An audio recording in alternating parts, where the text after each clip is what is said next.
성경에 많은 인물들이 있습니다.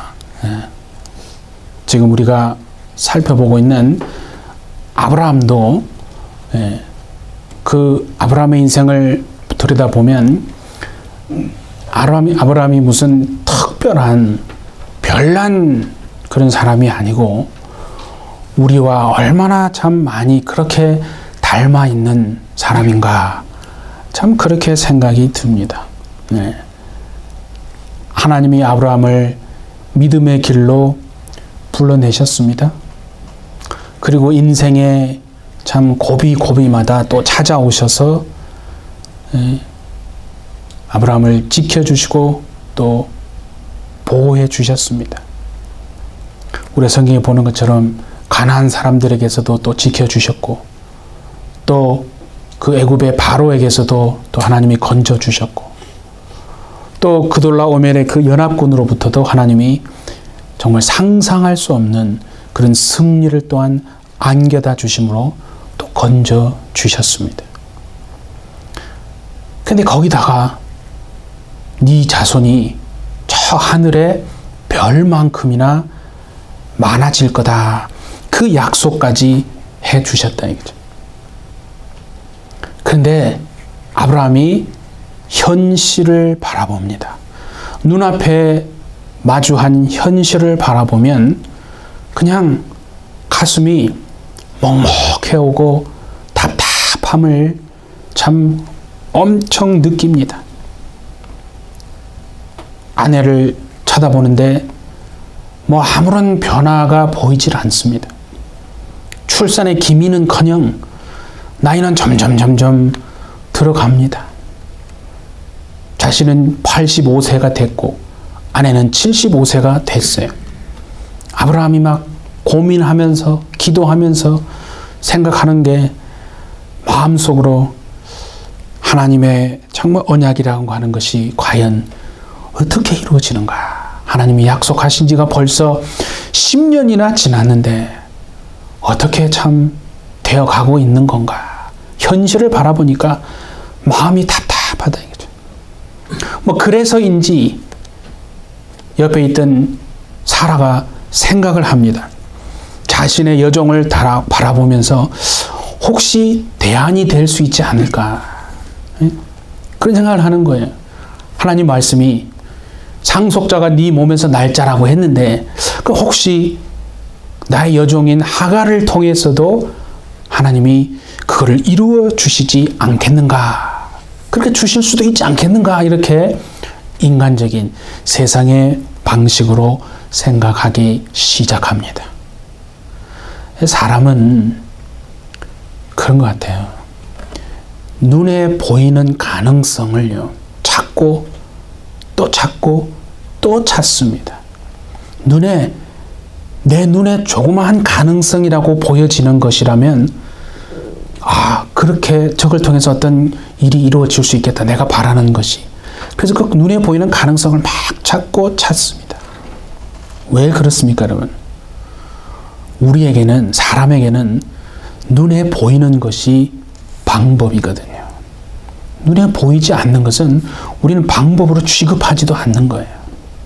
그러나 여러분, 분명히 여러분 우리가 알아야 될 것은 하나님은 우리가 볼 수 없는 것을 보시는 하나님인 줄 믿습니다. 그래서 하나님이 보시는 가능성이라고 하는 것은 우리의 현실로부터 출발하는 것이 아닙니다. 우리의 눈에 보이는 현실은 전혀 가능성이 없어 보인다니까요. 그래서 하나님의 가능성이라고 하는 것은 우리의 보이는 현실에서 출발하는 게 아니고 하나님의 언약, 하나님의 말씀에서부터 출발하는 겁니다. 그러니까 우리가 비록 예배를 드립니다. 기도도 합니다. 그런데 마음은 답답하다 이거예요. 왜 그러냐 하면 눈앞에 당장 보이는 현실을 먼저 바라보기 때문에 그런 겁니다. 그래서 우리가 오늘 찬양 불렀던 것처럼 우리의 정말 마음이 어디를 향해야 합니까? 주님의 영광, 그 시선을. 그래서 히브리서에도 믿음의 주요 또 온전케 하시는 분 예수를 바라보라. 그러니까 그 말은 우리의 시선을 예수님께만 다 고정하고 거기에서 아예 흔들리게끔 하지 말라. 그 소리 아니겠습니까? 그러니까 지금 아브라함도 눈앞의 현실을 바라보는 겁니다. 사례도 눈앞의 현실을 바라보는 겁니다. 그러니까 마음이 벌써 답답해지지 않습니까? 그런데 이 사례의 마음도요, 오락가락합니다, 지금. 예. 그러면 2절에 보니까 사례가 뭐냐면 하나님을 막 탓합니다. 예, 성경에 보면 2절에 보면 이렇게 되어 있어요. 여호와께서 내 출산을 허락하지 아니하셨다. 내가 지금 아이가 없는 게 이게 하나님 탓이다. 지금 하나님을 막 원망하는 거예요. 그러면서 내가 더 이상 가만히 있어서는 안 되겠다는 생각이 급격하게 사례의 마음에 막 들어오기 시작합니다. 네. 그래서 옆에 있는 자신의 여종 하갈을 통해서 자신이 원하는 것을 이루어 보려고, 그게 세상의 방식입니다. 그래서 하갈을 아브라함에게로 들여보내지 않습니까? 근데 신기한 건요, 재밌는 것은 아브라함이 그 아내 사례의 말을 그냥 아무런 정말 주저함 없이 받아들입니다. 그 말은 뭐냐면 아브라함이 말은 안 하고 있었지만은 아브라함도 마음속에 이미 그 생각을 하고 있었다는 거 아니겠어요? 내 나이가 지금 85세가 되고 아내는 75세가 되고 하나님의 말씀이 있은 지가, 언약이 있은 지가 10년이나 지났는데 어떻게 되어져 가고 있는가? 현실을 보니까 답답한 거예요. 가능성이 점점점 줄어들고 정말 제로에 가까워질 가능성이 그런 상황인 거예요. 그래서 아브라함이 두말하지 않고 사례가 하는 말에 그냥 그렇게 얘기한 거예요. 아브라함도 생각하고 있었던 거 아니겠어요? 그러니까 여러분 보세요. 성경은 뭐라고 하냐면 아브라함이 그 하갈에게로 들어갔던 때가 아브라함이 가나안에서 거주한 지 10년이 됐다라고 그 3절에서 말하지 않습니까? 그 참 이게 그런 것 같아요. 10년이라고 하는 시간은 참 의미가 있는 시간인 것 같아요. 그래서 여러분 우리가 어떤 일을 할 때도요. 어떤 사람이 10년 동안 한 가지 일에서 또 한 곳에서 참 지내고 일을 했다면 그 사람은 정말 믿을 만한 사람입니다. 예. 10년 동안 그 자리를 지키고 있거나 그 같은 일을 계속 했다고 하면요. 정말 믿고 신뢰할 수 있는 그런 사람 아니에요. 그러니까 아브라함도 지금 가나안 땅에 온 지 10년이 지났어요. 현실을 보니까 답답하니까 그만 사례가 생각했던 세상적인 방식으로 그냥 그를 받아들이고 마는 거 아니겠어요? 그러니까 이 사례나 아브라함이나 마음속으로 더 이상 기다린다고 하는 것은 이건 무의미하다. 솔직히 기다릴 만큼 기다린 거 아닙니까? 아니 내가 참을 만큼 참은 거 아닌가 라고 생각하지 않았겠어요? 분명히 그렇게 생각했을 거예요. 그게 사람의 생각이거든요. 하나님의 시간은 뭔가라고 생각해 보니까 우리의 태도가 하나님 앞에서 변화되어지는 시간, 우리의 믿음과 우리의 태도가 하나님 앞에서 변화되어지기를 하나님이 기다리는 시간이, 그게 하나님의 시간이 아닌가, 저는 그런 생각이 들어요. 이걸 보면서 우리의 태도가 변화되어지기를 기다리는 시간, 그게 하나님의 시간이다 이거죠. 우리가 솔직히 마음속에 다 품고 있는 질문이 뭡니까? 하나님, 왜 내가 실수하는 것을 미리 하나님이 막아주지 않으셨습니까? 솔직히 그 마음이 다 있거든요. 사례도 지금 마음속에 모르긴 몰라도 하나님이 야, 네 여종 하갈을 네 남편 아브라함에게 들여보내지 마라. 그 말 한마디만 했었더라도 내가 그렇게 안 했고 그러면 이렇게까지 안 됐을 건데 하나님 왜 침묵하셨습니까? 막 원망하는 그런 마음을 분명히 가지고 있었을 겁니다. 여러분, 우리를 향하신 하나님의 뜻, 하나님의 방법이 뭐겠습니까? 우리가 인생을 살면서 해야 하는 결정들이 얼마나 많습니까? 그 많은 정말 모든 결정들을 믿음으로 하나님을 신뢰함으로써 결정하게 되어지는 그런 삶을 하나님이 우리를 정말 기뻐하시고 그것이 하나님의 여러분 방법이 아니겠습니까? 그러니까 우리가 가진 기준은 뭐냐면 내가 지금 더 잘 되고 있는가 잘못되고 있는가 그게 우리가 가진 기준이 아니다. 우리가 가진 기준은 뭐냐면 내가 하나님을 지금 신뢰하는가 아니면 내가 하나님을 지금 신뢰하지 못하는가 그게 우리가 가진 기준이 아니겠습니까, 여러분? 그래서 결국은 자기들이 택하여 선택하고 행한 그 결과가 어떻게 됐습니까? 자, 6절에 보니까 이렇게 돼 있어요. 참 신기해요. 6절에 보면 아브라함과 사레 사이에 그렇게 일평생 동안 생기지 않던 아이가요. 하갈과는 그냥 하룻밤 만에 애가 생겨버리고 마는 거예요. 이게 여러분 참 신기하지 않습니까? 그러면 이게 기도가 응답이 되어서 아브라함이 그토록 기다리던 정말 후사를 본 거고 또 사례가 솔직히 말해서 원했던 대로 된 거 아니에요? 여러분, 인생의 위기는 언제 오느냐면 인생의 위기는요, 내 방식대로 했는데 세상의 방법대로 했는데 그냥 내가 원하던 것이 덜컥 이루어질 때 그게 사실은요 엄청난 위기라는 것을 사람들은 모르는 거예요. 그냥 내가 원하는 게 이루어졌기 때문에 그게 마치 잘된 것처럼 대부분 그렇게 생각합니다. 그래서 인생이 잘못된 길로 가게 되는 거거든요. 나중에 다 잃고 난 다음에 그제서야 그게 복이 아니고 그게 정말 하나님이 우리를 돌아오게 하시기 위해서 고난의 첫 길로 인도하신 건데 우리는 눈이 어두워서 그거를 못 본 거구나. 그걸 알게 되는 거 아니에요. 지금 하갈이요. 애를 가졌어요. 임신을 한 거예요. 아브라함이 그토록 원하던 후사가 이제 생긴 거고 사라가 자기가 원하던 대로 되어진 거 아닙니까? 그렇게 되어진 겁니다. 그런데 그렇게 되어졌는데 보세요. 그 결과가 어떻게 됐냐를 보니까 하갈이 성경을 보면 하갈이 그 여주인 사례를 멸시하기 시작했다라고 성경은 말합니다. 하갈이 그걸 제안한 게 아니잖아요. 그리고 아브라함이 먼저 그렇게 합시다라고 요구한 것도 아니에요. 사례가 자기 생각대로 자기가 고안을 해서 생각해내가지고 자기 생각에 좋은 대로 옳은 대로 그렇게 시작한 일이에요. 그런데 막상 그 일이 이루어졌잖아요.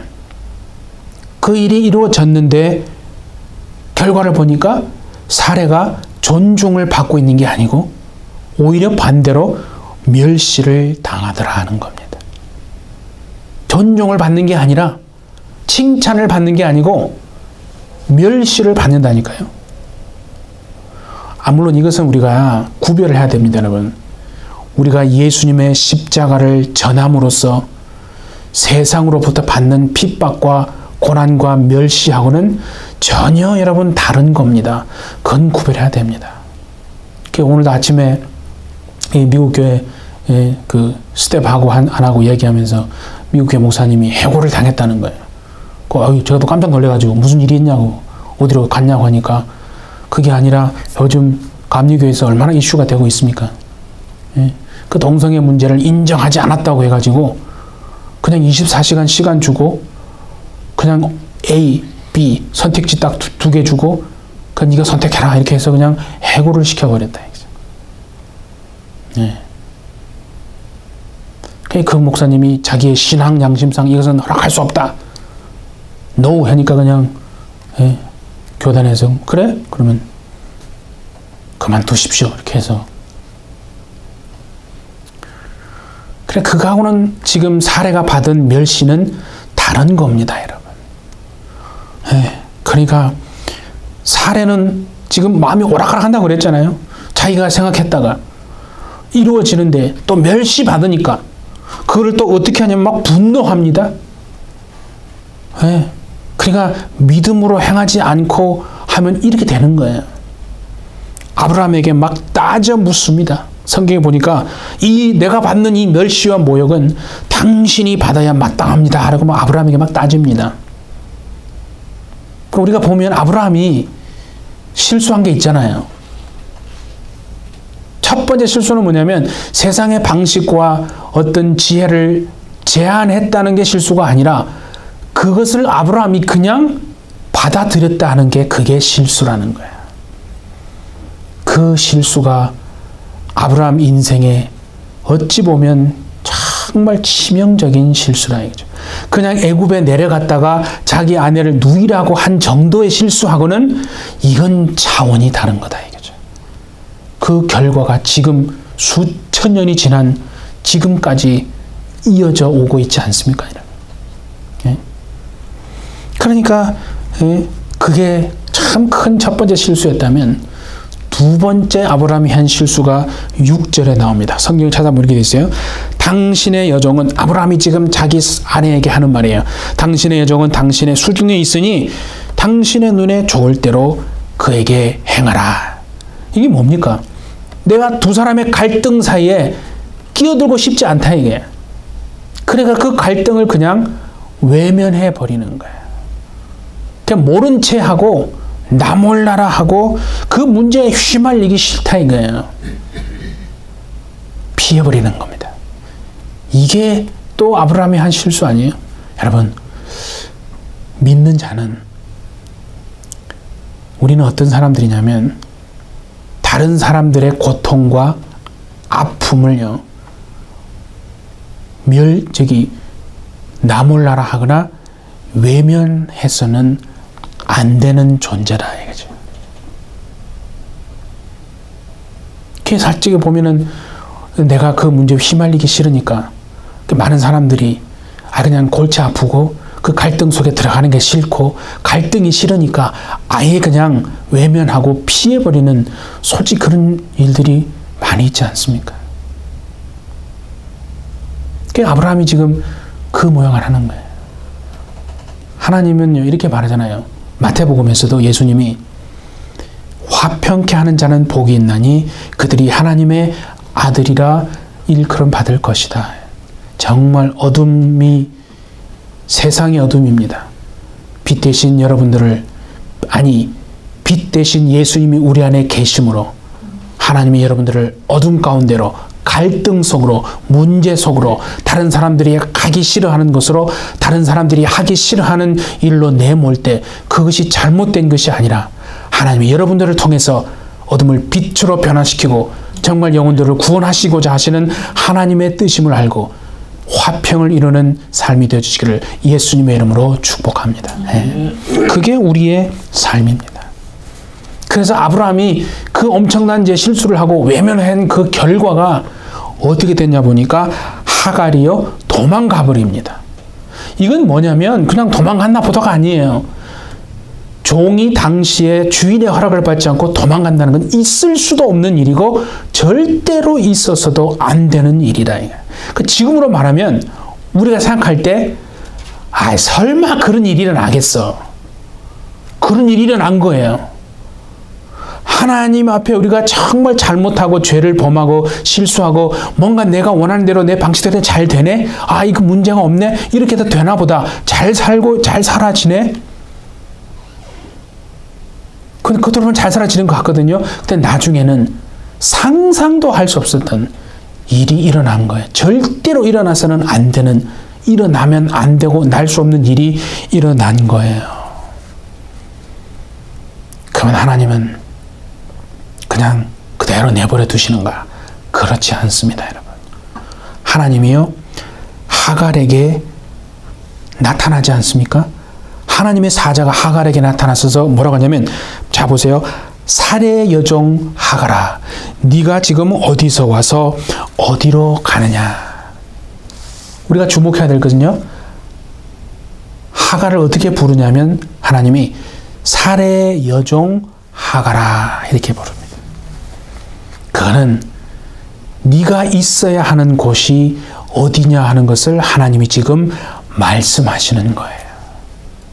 우리는 내가 있어야 하는 자리가 하나님이 주신 그 직분과 자리가 있다는 거예요. 내가 볼 때는 그게 싫어요. 그게 힘들어요. 그리고 멸시를 받아요. 칭찬받지 않아요. 그러니까 그거를 막 떠나고 싶어요. 그런 게 있을 수 있잖아요. 하갈도 그게 싫어서 그 받는, 성경에 보면 사례가 막 구박했다고 했거든요. 그게 싫어서 떠난 거 아니에요. 그래서 그 자리를, 네가 있어야 할 자리가 어딘지를 지금 하나님이 알려주시는 거예요. 그래서 뭐라고 합니까? 어디로 가야 할지 알려주잖아요. 네 여주인에게 돌아가서 그의 수하에 복종하라고 지금 9절에 그렇게 말씀하시는 겁니다. 우리가 있어야 할 곳이, 하나님이 우리로 하여금 있기를 원하시는 곳이 반드시 있고 그 자리를 지키고 정말 그곳에 있는 것을 하나님이 무지무지 기뻐하시는 하나님인 줄 믿습니다. 그걸 믿음으로 볼 수 있어야 한다 이거죠. 그래서 본데 보세요. 우리가 참 좀 이해하기 힘든 구절이 하나 있어요. 10절에 보면요, 성경에 보면 그 하나님의 사자가 하갈에게 이렇게 말씀합니다. 내가 네 씨를 크게 번성하여 그 수가 많아 셀 수 없게 하리라. 이거 하나님이 아브라함에게 준 약속 아니에요? 근데 지금 하나님은요, 하갈에게 그 약속을 하고 계시다는 걸 우리는 잘 보아야 합니다. 하나님은 사람이 실수로 낳은 그 자녀까지라도 책임져 주시는 하나님이시다는 것을 지금 우리에게 보여주는 거 아니에요. 솔직히 말해서 어떤 이유로 낳았던 간에 생명의 주인은 하나님이시다는 것을 말씀하는 거예요. 우리가 그죠? 역사에 보십시오. 본부인에게서 태어나지 못해가지고 일명 서자로 태어나가지고 얼마나 구박받고 멸시받고 사람 취급을 못 받잖아요. 예전에 막 그랬잖아요. 그래가지고 그죠? 아버지를 아버지라 부르지 못하고 막 그런 얘기도 나오고. 그렇죠? 아버지인데 아버지로 못 부르면 큰일 나는 거예요. 그냥 공부도 하면 안 돼. 그렇죠? 과거 시험도 못 보고 그냥 있는 둥 없는 둥 그냥 그림자처럼 일평생을 그게 나의 운명이야 이러면서 막 멸시받고 살아갔다. 우리나라만 그런 게 아니에요. 역사에 보면 다 그렇게 얼마나 많은 정말 사람들이 그렇게 살아갔습니까? 근데 분명해요. 하나님이 오늘 이 말씀을 통해서요. 하나님은 아브라함과 사라의 하나님만이 아니고 동시에 하갈과 이스마엘의 하나님도 맞습니다는 것을 지금 하나님이 보여주시는 거예요. 유대인들만의 하나님이 아니에요. 하나님은 온 인류의 하나님인 줄 믿습니다. 하나님은 사례를 사랑합니다. 맞아요. 그런데 하나님은 사례를 분명히 사랑합니다. 아브라함도 사랑합니다. 동시에 하나님은 그가 내쫓아버린 하갈도 사랑하시는 하나님이시다는 거예요. 그거를 놓치면 안 됩니다. 기독교인들만의 하나님이라고 자꾸 착각하고 그러면 안 되고, 여러분, 무슬림의 하나님이기도 하고요, 불교도의 하나님이기도 하고 힌두교인들의 하나님이기도 합니다. 문제는 그 사람들이 참 하나님, 참 정말 조물주 되신 그 하나님과 그가 보내신 예수 그리스도를 인정하지 않아서 문제가 되는 거지, 모든 사람들의 하나님이시다는 것을 지금 보여주는 거 아니겠습니까? 그러니까 요새 문제가 많아. 아까 목사님 얘기도 했지만, 우리가 정말 그런 소수자들, 그런 성소수자들을 하나님이 사랑합니다. 성소수자들을 하나님이 사랑하시지만 그들이 행하고 있는 그것도 인정한다는 뜻은 아니거든요. 그리고 우리는 분별하고 구별할 줄,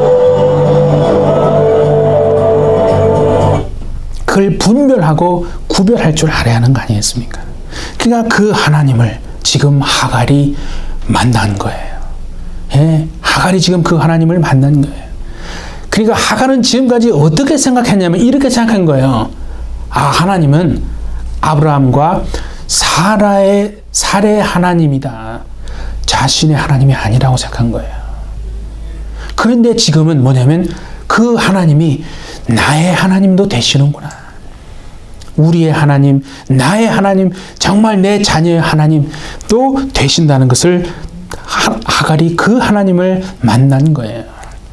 그래서 하갈 자신이 만난 하나님은 어떤 하나님이냐를 봤더니 오늘 본문의 13절에 보세요. 하갈이 자기에게 이르신 여호와의 이름을 나를 살피시는 하나님이라. 나를 살피시는 하나님이라고 하는 그 하나님을 하갈이 만난 거예요. 그래서 그가 하나님을 만난 그 샘을 뭐라고 이름 지었어요? 부엘라 헤로이라고 불렀다고 그랬잖아요. 그 부엘라 헤로이라는 뜻이 뭐냐면 살아 계셔서 나를 살피시는 하나님의 샘물, 그런 뜻입니다. 예. 여러분이 만난 하나님은 어떤 하나님이십니까? 예. 여러분, 우리가 주목해야 할 것이 한 가지가 있습니다. 보세요. 지금 아브라함과 사레는요, 하나님의 약속을 받고도 순종하지 못했습니다. 그런데 하갈은 하나님의 사자의 말씀을 듣고 네 여주인 사레에게 돌아가 그 수하에 복종하라. 그 말을 듣고 돌아가 순종했습니다. 여러분, 믿음의 척도가 순종이라면 이 지금 하갈이 보여준 믿음도 누구 못지않는 참 훌륭한 믿음이 아니겠습니까? 예. 우리 사랑하는 햇빛철 여러분, 우리가 어떠한 잘못을 하든지 간에 하나님은요, 그것을 정말 돌이키시고 그것을 수습할 수 있는 능력이 있는 하나님이신 줄 믿습니다. 그렇기 때문에 우리는 온 마음을 다해서 그 하나님을 신뢰하고 그분을 의지하는 것 아니겠습니까, 여러분? 예? 누구의 하나님, 내 부모의 하나님, 내 자녀의 하나님, 목사님의 하나님, 누구의 하나님이 아니라 바로 나의 하나님, 정말 내 하나님이 되심을, 여러분의 하나님이 되심을 여러분 정말 굳게 믿으시기 바랍니다. 예. 동시에 나만의 하나님이 아니라 우리 모든 사람의 또 하나님이심을 우리가 정말 기억하십시다. 그래서 우리 일생 동안 그 하나님의 선하심과 인자하심과 신실하심을 일평생 의지하심으로 하나님의 뜻을 정말 알고 그 뜻대로 행하시는 복된 인생 다 되어주시는 우리 해피절지 되어주시기를 예수님의 이름으로 축복합니다. 네, 우리 함께 기도하시겠습니다. 우리의 형편과 우리의 모든 처지를 아시고 살피시는 하나님 아버지, 눈앞의 현실을 바라보고 조급해하고 답답해하지 말며 온 마음으로 우리 하나님의 선하심과 인자하심을 의지함으로 우리의 하나님, 나의 하나님이 되심을 바라볼 수 있는 저희 모두가 되게 하여 주옵소서. 그리하여 우리로 인해 어두운 세상에 빛을 나타내는 인생 되게 하여 주시고 화평케 하는 인생 되게 하시며 그 인생 정말 주님의 은혜를 베풀며 살아가는 우리 모두가 되도록 주님 해비철지를 축복하여 주옵소서. 감사드리며 예수님의 이름으로 기도하옵나이다. 아멘.